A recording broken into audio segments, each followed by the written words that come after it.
So this summer, Kevin Silcox worked on our team with Bess, Bookout, and Timon, Keller, and we looked at these hill prairie savannas. And Kevin did a lot of work quantifying these forest metrics, and we are just scratching the surface of a larger study. This work is being done also through Southern Illinois University for my dissertation.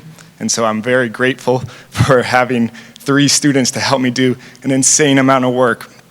We looked at over 7,000 samples in 79 plots, and we took 1,000 samples back to the lab, and we're going to spend all winter counting tree rings. So, Kevin, take it away. Thanks, John. Okay, so my title of the project is Observing Woody Invasion on Bluff Savannas Using Forest Dynamics. So to start off with savanna landscapes, they play an important role in balancing the ecosystem structure and providing a lot of microhabitats for many different species. Over the last few decades, the dynamic of the savanna ecosystem has changed due to an increase in abundance of woody stems. So this has influenced the overstory density and has increased that abundance and has caused the understory to receive a lot less light. For the purpose of this project, we assessed the composition of the savanna ecosystem and calculated an importance value to determine which species had the largest presence on the ecosystem. So to start off with our study site, it was on Principia College's campus, where we have over 2,600 or 2,500, not too sure. Still debatable. And where we set up randomly generated plots using ArcGIS along the span of our 5-mile bluff line. And we used historical aerial photographs to determine where these study sites were going to be. So to start off with, I just want to show the difference between the 2 ecosystems that are represented in a bluff savanna. To start off with, you have your forest ecosystem, where you have a lot more bigger woody trees, not very much in the understory, and a high amount of canopy. Next, you have your hill prairie system, where it is mainly consisted of forbs and grasses, and you don't really see too many trees, and there's little to none canopy cover over them. So that brings us to our savanna ecosystem, where there's a unique dynamic of herbaceous understory with a few large trees in the overstory. So it's that unique dynamic of having a few trees and a little bit of grasses, or a lot of grasses in the understory.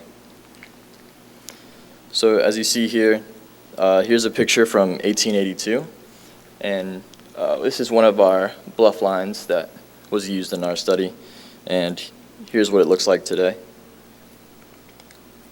So as you can see, there's a big difference, a big change in the structure of this ecosystem and how it looks today. So for our methods, we set up circular plots with 2 inner plots that measured the coverage and density of forbs and grasses, and we had a larger circular plot that surrounded that inner plot. In the large circular plot, we measured anything larger than 1 centimeter in diameter at the base, and anything smaller than 1 centimeter in diameter at the base was counted as a seedling. Anything larger than 1 centimeter at the base was measurements were taken for the basal area, the DBH, and the height of each sample. Lastly, a cross-section was cut to take back to the lab for further tree ring analysis. Anything larger than 10 centimeters at the base was taken, a core sample was taken using an increment bore and will be processed later. Here's one of our plots before and after. As you can see, there are a ton of honeysuckle in there, and this is all honeysuckle. And afterwards, we cut it all down and collected all of those samples, and there's actually a tree hidden in there that you couldn't see before. So once we collect our samples in the field, we take them back to the lab, and we sand each sample using progressively finer sandpaper until each tree ring is visible underneath the microscope. So once they're done sanding, we put them into their individual plots, and we'll measure them at a later date. The plan is to make a master chronology of the area and to hopefully look at the fire history in the area. So some results. We saw that honeysuckle was 60% of the total species collected. In total, we had 79 plots where over 1,000 species were collected. So you can imagine 600 of those samples were all honeysuckle. To draw your attention to the chart here, you can see in purple I have three things here. You have relative density, relative dominance, and lastly, importance value. That importance value was constructed by taking the relative density, which is the total amount of stems, and adding it to the relative dominance, which is the total amount of area that those stems take up. And that gives us our importance value, or the presence that this species is in the ecosystem. As you can see, Lonicera maackii, or Amur honeysuckle, has the largest presence in this ecosystem.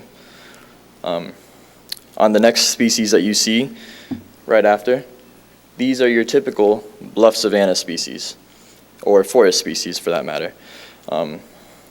As you can see, they have a lot larger dominance than they do density.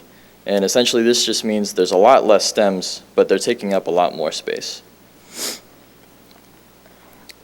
There was also a positive correlation between restored plots and honeysuckle. And there was also a positive correlation between canopy cover and honeysuckle. What this means is when there was an opening in the canopy, honeysuckle took advantage of that opening and clogged the growth for any other woody native savanna species to inhabit that space. Other areas where restoration was an influence, the native species were not as prevalent, and even in unrestored plots, they weren't as prevalent as well. So honeysuckle had the largest presence and largest influence on the bluff savanna. And we found that our oldest honeysuckle sample that we collected, we counted the rings, and it was approximately 31 years old, suggesting that honeysuckle was established around this time, 31 years ago. So invasive species had the highest density compared to dominance, and it showed that our ecosystem is being encroached by honeysuckle and other invasive species alike. So in the advanced stage of woody succession, more forest trees become established.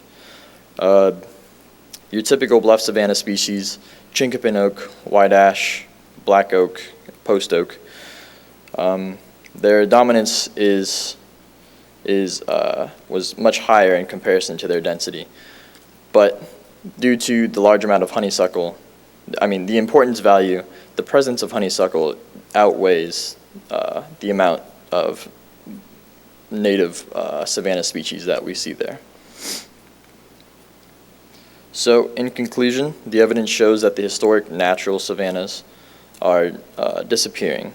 And this is due to mainly honeysuckle, but other woody species, other invasive species alike. With going forward, reversing the effects of mesification, which is essentially the transition from a barren savanna landscape to a more moisture-tolerant landscape, is by thinning and burning the landscape. Increasing the intensity and consistency of management. And a lot of the literature has stated that burning alone is helpful, but burning and thinning and spraying in higher intensity and higher frequency sees a lot more success rate. So I'd like to thank Principia for hosting and funding. I'd like to thank Southern Illinois, Lewis and Clark University, Community College, and the National Great Rivers Research and Education Center for hosting this event.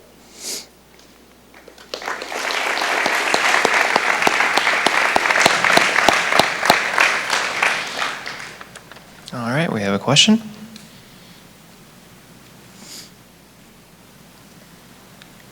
Do you know how long Lonicera maackii tends to live? No, I'm not too sure. Most of the honeysuckle that we've seen, they're all still alive today. I don't really know the mortality rate of the species. Because I'm just wondering if the fact that you only think it is a recent invasion, unless you have like historical data, it could be just that they don't live very long and then they die. So That could be. Yeah, that'd be interesting.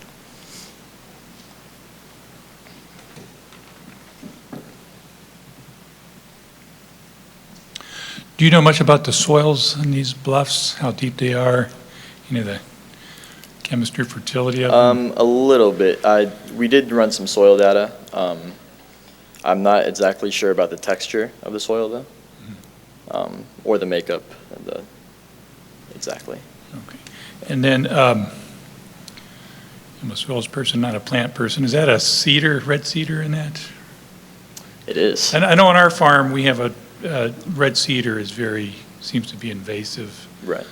And I don't know, I have a brother that hates red cedar probably almost as much as bush honeysuckle, but Sure. do they tend to, do you see them in the same sort of conditions, or are they competing against each other, or do you know much about the red cedar? A lot of our plots, we saw many red cedars. They were mostly out towards the end of the bluff, near the very rocky soil. And I think in the older photos, there's a lot of eastern red cedar present there as well. So I think they are another dynamic species in the bluff savanna ecosystem.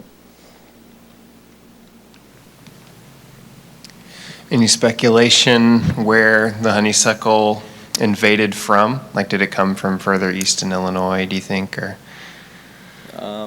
That's a good question. I think my main guess, and what others have talked about, we think that possibly bird species with transporting the seeds from other regions of the U.S. Could have even been someone that planted this. They thought it was pretty or something, Yeah. and then it spread from there. So Yeah. it could be any of those reasons. All right, let's thank Kevin for a great talk.